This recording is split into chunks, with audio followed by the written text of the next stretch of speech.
शेतकरी बंधूंनो नमस्कार. मी V R Patil. आज आपल्या ॲग्रीज क्रॉप केअर या युट्यूब चॅनलमध्ये आपण सर्व शेतकरी बांधवांचं या ठिकाणी मी स्वागत करतो. सद्यस्थितीला किंवा पाठीमागे या 15 दिवसापूर्वी किंवा या महिन्यामध्ये अतिशय मोठ्या प्रमाणात अवकाळी पावसानं बऱ्याचशा शेतीतल्या जे पिकं आहेत आपली त्यांचं आर्थिक नुकसान झालं. यामध्ये रब्बी खरीप मधील बरीचशी आपली जी पिकं होती यांचं आर्थिक नुकसान झालं. द्राक्ष बागेलाही याचा फटका बराचसा सहन करावा लागला. आणि या सगळ्या पार्श्वभूमीवर आपले हे लक्षात येतं की पोषण व्यवस्थापन हा एक खूप महत्वाचा मुद्दा आपल्याला जाणवतो. आणि पोषण व्यवस्थापन आपण ज्यावेळेला लक्षात घेतो त्यावेळेला आपल्याला जी मूलद्रव्ये आहेत, जी लागणारी पिकांच्यासाठी किंवा कुठल्याही वनस्पतीसाठी लागणारी जी मूलद्रव्ये लागतात. आता जनरली वनस्पती शास्त्रानुसार आपल्याला असं जाणवतं की 16 प्रकारची जी मूलद्रव्ये आहेत. आता याच्यामध्ये जसं जसं सायन्स किंवा जसं जसं वनस्पतीशास्त्र, मृदाशास्त्र जसं जसं डिस्कवर किंवा जसं जसं नवीन नवीन याच्यामध्ये संशोधन होत आहे, याच्या अनुषंगानं आज निकेल असेल, सेलेनियम असेल किंवा सिलिकॉन असेल यासारखी मूलद्रव्ये ऍड होऊ पाहत आहेत. आता प्रथम आपण जाणून घ्यायचं असेल तर 16 जी मूलद्रव्ये आहेत ही कोणती मूलद्रव्ये आहेत आणि कशा पद्धतीने काम करतात याच्याविषयी आज आपण या व्हिडिओमध्ये जाणून घेऊ. त्याच्यानंतर जी मूलद्रव्य प्रमुख मूलद्रव्य आहेत ज्याच्यामध्ये नत्र, स्फुरद, पालाशी मुख्य मूलद्रव्य आहेत, याच्यामधलं जे नत्र आहे हे नत्र पिकांना कोणत्या स्वरूपात उपलब्ध होतं आणि त्याचे प्रकार काय आहेत हे आपण या व्हिडिओमध्ये जाणून घेणार. आता या 16 मूलद्रव्यामध्ये आपण ज्यावेळेला बघतो त्यावेळेला आपल्या असं लक्षात येतं की जी 4 मूलद्रव्ये असतात हे झाड हवेच्या माध्यमातून किंवा इतर माध्यमातून देतं, जे आपण शेतकरी बंधू कधीही त्या पिकांना देत नसतो. आता ही 4 मूलद्रव्ये कोणती आहेत तर याच्यामध्ये आपल्याला जाणवतं की कार्बन असेल, तुमचा हायड्रोजन असेल, ऑक्सिजन असेल आणि तुमचं क्लोरीन असेल. ही 4 मूलद्रव्ये हे झाड हवेच्या माध्यमातून शोषण करत असतात. आणि जी राहिलेली 12 मूलद्रव्ये आहेत ही मूलद्रव्ये आपण कोणत्या ना कोणत्या खताच्या स्वरूपात असेल, कोणत्या ना कोणत्या तरी फॉर्मच्या स्वरूपात असतील ही आपण पिकांना देत असतो. आता ही 4 जी 12 मूलद्रव्ये आहेत याचं वर्गीकरण आपण 3 भागामध्ये मुख्य वर्गीकृत केलं. याच्यामध्ये मुख्य मूलद्रव्य जी प्रामुख्यानं मोठ्या स्वरूपात लागतात पिकांना, जे दुय्यम मूलद्रव्य हा दुसरा वर्गीकरणाचा प्रकार आहे. या दुय्यम मध्ये थोड्याशा कमी प्रमाणात लागतात पण अतिशय महत्वाची मूलद्रव्य आहेत ही. आणि तिसरा जो प्रकार आहे याच्यामध्ये सूक्ष्म प्रकारची मूलद्रव्य, जे सूक्ष्म मायक्रोन्यूट्रिएंट्स म्हणतो ही मूलद्रव्य.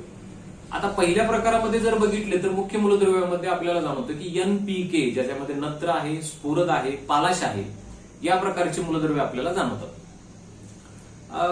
नत्र, स्फुरद आणि पालाश ही मुख्य मूलद्रव्ये आली. नंतर दुय्यम मध्ये आपण जर घेतला तर याला सेकंडरी न्यूट्रिएंट्स असं म्हणतात. याच्यामध्ये कॅल्शियम असेल, मॅग्नेशियम असेल आणि त्याच्यामध्ये सल्फर ही दुय्यम प्रकारची मूलद्रव्ये आपल्याला आहेत. त्याच्यानंतर मायक्रोन्यूट्रिएंट्स मध्ये आपण ज्यावेळेला जातो त्यावेळेला आपल्या लक्षात येते की याच्यामध्ये झिंक आहे, बोरॉन आहे, फेरस आहे, मँगनीज आहे, त्याच्यामध्ये मॉलिब्डेनम आहे आणि कॉपर अशा प्रकारची 6 मूलद्रव्ये आपल्याला जाणवतात. अशा पद्धतीची जी 16 मूलद्रव्ये आहेत याच्या व्यतिरिक्त जसं मी याच्या आता थोड्यापूर्वी सांगितलं की जी 3 मूलद्रव्ये आहेत यांचं वर्गीकरण होऊ पाहते. याच्याविषयीचं बरंचसं रिसर्च किंवा याच्याविषयीचं बरेचसं संशोधन सध्या सुरू आहे. या 3 मध्ये सिलिकॉन हा अतिशय खूप महत्वाचा मूलद्रव्य आहे. आज बऱ्याचशा पिकामध्ये आपण सिलिकॉन देतो. सिलिकॉन काय काम करतो हे आपण आपले जे येणारे व्हिडिओज आहेत ह्या प्रत्येक व्हिडिओमध्ये आपण प्रत्येक मूलद्रव्याविषयी अतिशय डीप मध्ये सखोलपणे अभ्यास करणार आहोत. सिलिकॉन आहे, नंतर निकेल आहे, नंतर तुमचा सेलेनियम आहे, यासारखी मूलद्रव्य आज महत्वाची मूलद्रव्य या 16 मध्ये आपलं किंवा 16, 17, 18, 19 अशा पद्धतीनं आपलं स्थान यामध्ये येणाऱ्या काळामध्ये मिळवणार आहे. तर यासारख्या मूलद्रव्यामध्ये नत्र हा खूप महत्वाचा आणि एक प्रायमरी सोर्स आहे जो पिकांना उपलब्ध किंवा पिकांच्यासाठी खूप अत्यंत गरजेचा असा सोर्स आहे. आता नत्र हा काय काम करतो, कशा पद्धतीने काम करतो तर नत्र हा पेरातलं अंतर वाढवायचं काम करतो. नत्र हा फ्लश आणायचं काम करतो, झाडामध्ये कवकवीतपणा आणतो, झाडाचा शेंडा किंवा ऑक्झिन्स लेवल आहे त्या ऑक्झिन्स लेवल्स वाढवायचं काम करतो, झाडामधले जिब्रेलिन्स लेवल्स असतील त्या वाढवायचं काम करतो, झाडामध्ये ग्रीनरी आणायचं काम करतो. नत्र हा अतिशय महत्वाचा घटक आहे जो पिकांच्या वाढीसाठी अतिशय महत्वाचा प्रायमरी सोर्स, अतिशय महत्वाचा घटक आहे. भारतीय जमिनींच्या मध्ये आताच जर आपण स्टेटस बघितलं तर भारतीय ज्या जमिनी आहेत किंवा भारतीय इंडियन सॉइल आहे या जमिनीमध्ये नत्राचं अतिशय कमी प्रमाण आपल्याला आढळून येतं. म्हणून आपल्याला नत्राच्या वारंवार ऍप्लिकेशन्स पिकांना करावे लागतात. याच्या विरुद्ध जर आपण पोटॅश बघितला तर भारतीय जमिनीमध्ये इंडियन सॉइलमध्ये पोटॅश हा मुबलक प्रमाणात आहे. पण त्याची उपलब्धता पिकांना होत नाही, लक्षात घ्या. पण त्याची पूर्णपणे जमिनीमध्ये जो आढळ आहे किंवा जमिनीमध्ये त्याचे जो सोर्स आहे ते अतिशय भरपूर प्रमाणात आहे, असा हा पोटॅश आहे. आता या ठिकाणी आपण नत्र बघतोय, तर नत्र हा पिकांना उपलब्ध होत असताना आपण जर व्यवस्थितपणे जर याच्याविषयी जर विचार केला तर तो एक ट्रान्सफॉर्मेशन प्रोसेसच्या अंतर्गत या ठिकाणी तुम्ही एक व्हिडिओ आहे, हा व्हिडिओ या ठिकाणी तुम्ही बघू शकता. या ठिकाणी आपण जर इंट्रोडक्शन बघितलं तर आपल्या असं लक्षात येतं की नत्र हा सर्वसाधारणपणे ट्रान्सफॉर्मेशन या प्रोसेसमध्ये पिकांना उपलब्ध मिळतो. आता सर्वसाधारण आणि नायट्रोजन सायकल्स कशी असते, तर नायट्रोजन हा अमोनियम नायट्रेट आणि युरिया या दोन स्वरूपात पिकांना उपलब्ध होत असतो. अमोनियम नायट्रेट आणि युरिया. आता यातलं अमोनियम नायट्रेट हे पिकांना ट्रान्सफॉर्मेशन प्रोसेस मधून कसं मिळतं याच्याविषयी आपण बघूया. याच्यातली पहिली स्टेप आपण ज्यावेळेला बघतो त्यावेळेला आपल्या असं लक्षात येतं की हा नायट्रोजन हा ऍप्लिकेशन ज्यावेळेला पहिल्या स्टेटमध्ये म्हणजे अमोनिकल नायट्रोजन आपण ज्यावेळेला पिकांना देतो त्यावेळेला याचे दोन भाग पडतात, एक नायट्रेट नायट्रोजन आणि एक अमोनिकल नायट्रोजन. नायट्रेट नायट्रोजन हा NO3 च्या स्वरूपात असतो आणि अमोनिकल नायट्रोजन हा NH4 च्या स्वरूपात असतो. जनरली जे नायट्रेट नायट्रोजन असतो याचा पिकांच्या मधला जो अपटेक आहे, हा याची मोबिलिटी आहे ते अतिशय फास्ट मोठी होत असते. आणि जो अमोनियम नायट्रेट आहे याची मोबिलिटी कमी असते, कारण हा क्ले पार्टिकल आणि रूट सिस्टम बरोबर अटॅच असतो किंवा फिक्स असतो, त्यामुळे हा पिकांना सहजासहजी उपलब्ध होत नाही. कुणाच्या तुलनेमध्ये तर नायट्रेट नायट्रोजनच्या तुलनेमध्ये. या अमोनियम नायट्रेटचं नायट्रिफिकेशन होतं आणि याचं रूपांतर नायट्रेट नायट्रोजन मध्ये होत असताना नायट्रस ऑक्साईड आणि नायट्रिक ऑक्साईड हे रिलीज होतात वातावरणामध्ये, हे तुम्ही व्हिडिओमध्ये बघू शकता. नंतर एक नायट्रिफिकेशन नावाची प्रोसेस यामध्ये होते. याच्यामध्ये नायट्रेट नायट्रोजन याच्यातून nitrous gas, nitrous oxide, nitrogen हे वातावरणात रिलीज होतात आणि याला डिनायट्रिफिकेशन असं म्हणतात, म्हणजे नायट्रिफिकेशनच्या विरुद्ध प्रकारची ही क्रिया आहे. आता याच्यामध्ये सगळ्यात महत्वाचं दुसरी एक याच्यामध्ये क्रिया आपल्याला बघायला मिळते, याला इमोबिलायझेशन असं म्हणतात. इमोबिलायझेशन म्हणजे बराचसा जो अमोनिकल नायट्रोजन आणि नायट्रेट नायट्रोजन हा सॉइल ऑर्गॅनिक मॅटर्स मध्ये कन्वर्ट होतो, पण तो पिकांना उपलब्ध होऊ शकत नाही. जोपर्यंत त्याचं मिनरलायझेशन होत नाही, म्हणजे जोपर्यंत त्याचं मॅन्युअर आपण जी सेंद्रिय घटक जे टाकतो त्याच्याशी रूपांतर होत नाही, तोपर्यंत त्याचं पिकांना उपलब्ध होत नाही. आता काही अमोनियम नायट्रेट हा अमोनियामध्ये रूपांतर होतो आणि याचं व्होलॅटायझेशन होतं, म्हणजे हा वातावरणामध्ये रिलीज होतो आणि हा रिलीज होताना अमोनियाच्या स्वरूपात म्हणजे NH3 च्या स्वरूपात, तुम्ही बघू शकता व्हिडिओमध्ये NH3 च्या स्वरूपात हा रिलीज होतो. याच्यामध्ये काही नायट्रोजन हा लिचिंग होतो. लिचिंग होतो म्हणजे काय होतं, तर ज्या वेळेला हा थंडीच्या दिवसामध्ये जनरली पाऊस पडल्यानंतर बऱ्याचशा मोठ्या प्रमाणात जर पाऊस पडला तर रूट झोनच्या जो खालचा नायट्रोजन आहे हा लीच आउट होतो आणि हा निघून जातो. आता याच्यातला दुसरा जर ऑप्शन बघितला तर युरिया कशा पद्धतीनं ट्रान्सफॉर्मेशन होतो, तर युरिया म्हणजे काय असतो, तर हा कार्बन मोनॉक्साईड आणि तुमचा अमोनियम नायट्रेट याचं रूपांतरित एकत्र होतं आणि हा युरियाच्या स्वरूपात आपल्याला देता येतो.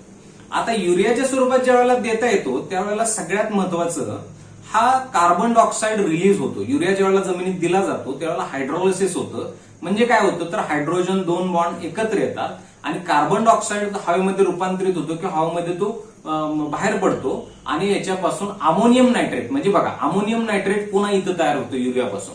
म्हणजे सगळ्यात महत्वाचं युरिया ज्यावेळेला दिला जातो त्यावेळेला तो पिकांना अतिशय स्लो लागतो. का लागतो, तर त्याची जी प्रोसेस असते त्या प्रोसेसमध्ये त्याचं पहिलं रूपांतर अमोनियम नायट्रेटमध्ये होतं. आता अमोनियम नायट्रेट तुम्हाला माहिती आहे हा पिकांना स्लो, मगाशी आपण थोड्या वेळ बघितलं तर अमोनियम नायट्रेट हा पिकांना स्लो लागतो. आता या अमोनियम नायट्रेटचं पुन्हा व्होलॅटायझेशन होतं आणि NH3 म्हणजे अमोनिया बराचसा हवेमध्ये रूपांतरित होतो.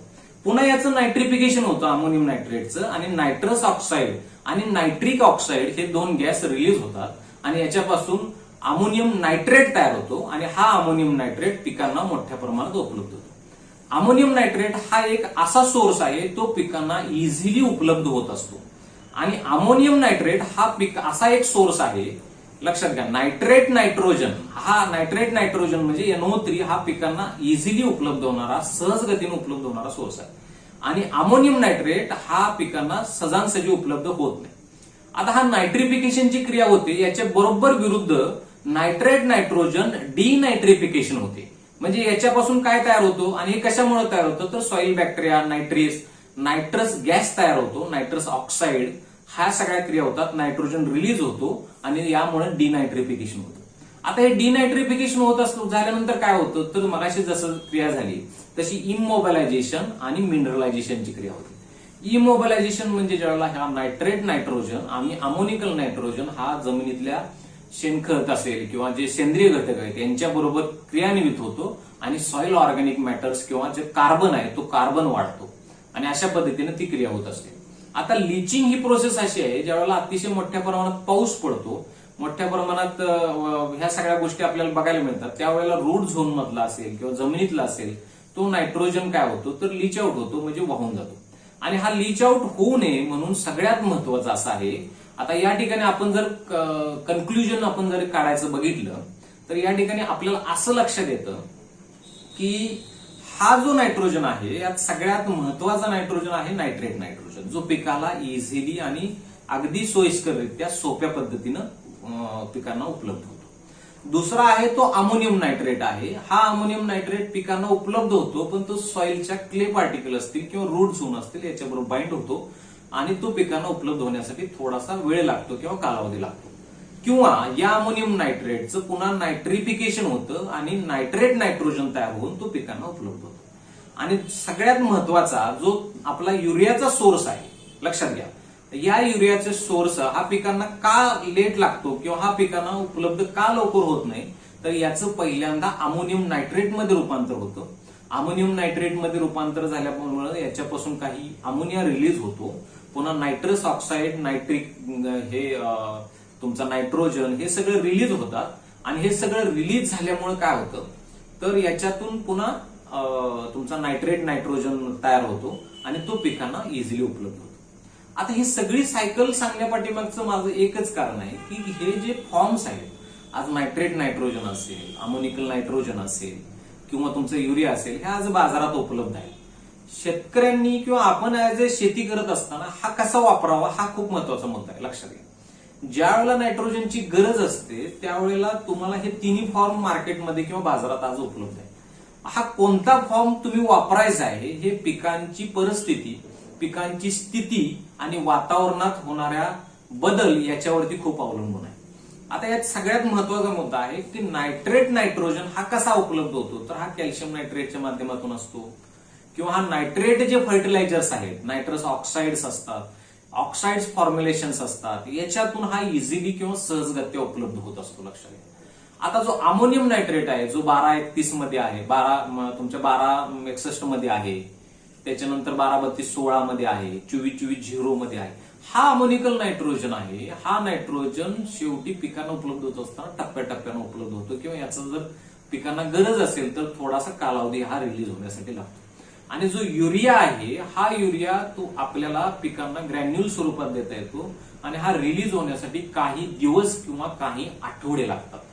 आणि आपल्याला ही ज्या वेळेला खतं द्यायची असतात त्यावेळेला पिकांना त्याची गरज आणि त्याची स्थिती किंवा त्याची स्टेज आपण म्हणतो या प्रॉपर स्टेजचं अगदी व्यवस्थित आकलन करून या खतांचा पुरेपूर म्हणजे फायदा होईल अशा पद्धतीनं ती माफक स्वरूपात देणं खूप गरजेचं आहे. आता इथं माफक स्वरूपात मी का सांगितलं किंवा ज्या वेळेला तुम्ही रिॲक्शन्स बघत होता त्यावेळेला तुमच्या एक रिॲक्शन्स लक्षात आली का बघा, ज्या वेळेला जमिनीचा पीएच जास्त असतो आणि वातावरण थंडीचं असतं त्यावेळेला याच्यामध्ये इमोबिलायझेशन आणि मिनरलायझेशन क्रिया होतात. लक्षात घ्या. आणि ज्या वेळेला लिचिंग होतं त्यावेळेला पीएच जास्त असतो आणि वातावरणातला जे टेम्परेचर असतं याच्यामध्ये डिनायट्रिफिकेशन होतं. म्हणजे नायट्रिफिकेशन होत असताना वातावरण थंड लागतं आणि डिनायट्रिफिकेशन होत असताना वातावरण गरम लागतं. तर अशा पद्धतीनं वातावरण गरम होणं म्हणजे जास्त मोठ्या प्रमाणात डिनायट्रिफिकेशन म्हणजे नायट्रोजन जो दिलेला आहे तो हवेत जातो. लक्षात घ्या, अतिशय गरम वातावरणामध्ये आणि कमी वातावरणामध्ये अमोनिकल नायट्रोजन हा नायट्रिफिकेशन होऊन नायट्रेटमध्ये त्याचं रूपांतर होत असतं. तर अशा पद्धतीनं आपण युरियाचा या ठिकाणी वापर करूया. आपल्याला जरूर माहिती आहे की युरिया हा हे खत असं आहे की अतिशय महत्वाचं आहे, प्रायमरी सोर्स मधलं पीक खत आहे आणि हे पिकांना अतिशय गरजेचं आहे. तर या व्हिडिओमधून तुम्हाला जर काही चांगल्या गोष्टी मिळाल्या असतील किंवा चांगल्या तुम्हाला ज्ञान मिळालं असेल, युरियाविषयीची काही कन्सेप्ट तुमच्या क्लिअर झाली असतील किंवा नत्राविषयीची काही कन्सेप्ट तुमची क्लिअर झाली असतील तर तुम्ही जरूर या व्हिडिओला लाईक करा, सबस्क्राईब करा. येणाऱ्या काळामध्ये आपण अशाच पद्धतीचे जे दुसरे मूलद्रव्य आहेत, जे आपण जसं फॉस्फरस आहे, पोटॅश आहे, कॅल्शियम आहे, मॅग्नेशियम आहे, झिंक आहे, सल्फर आहे, बोरॉन आहे, या प्रकारच्या सगळ्या मूलद्रव्यांचे आपण 1 बाय 1 सायकल्स बघणार आहोत. तो कसा पिकांना उपलब्ध होतो आणि कशा पद्धतीने काम करतो हे आपण बघणार आहे. तरी मी या ठिकाणी सर्व आमच्या शेतकरी बंधूंना विनंती करतो की तुम्ही या चॅनलला लाईक करा, सबस्क्राईब करा, बेल आयकॉनचं बटन दाबा. कारण तुम्हाला जर येणाऱ्या काळामध्ये अशा पद्धतीचे व्हिडिओज जर नवीन नवीन माहितीपूर्वक पूरक असे आपल्या शेतीमध्ये ग्राउंड लेवलवर आपण कशा पद्धतीने काम करणार आहोत, कशा पद्धतीने इनपुट्स देणार आहेत, जे अॅग्रिकल्चर इनपुट्स असतील, शेतीविषयीचे आदनं असतील, या आदनांचा कसा वापर करणार आहे याच्याविषयी जाणून घेऊया. धन्यवाद. नमस्कार.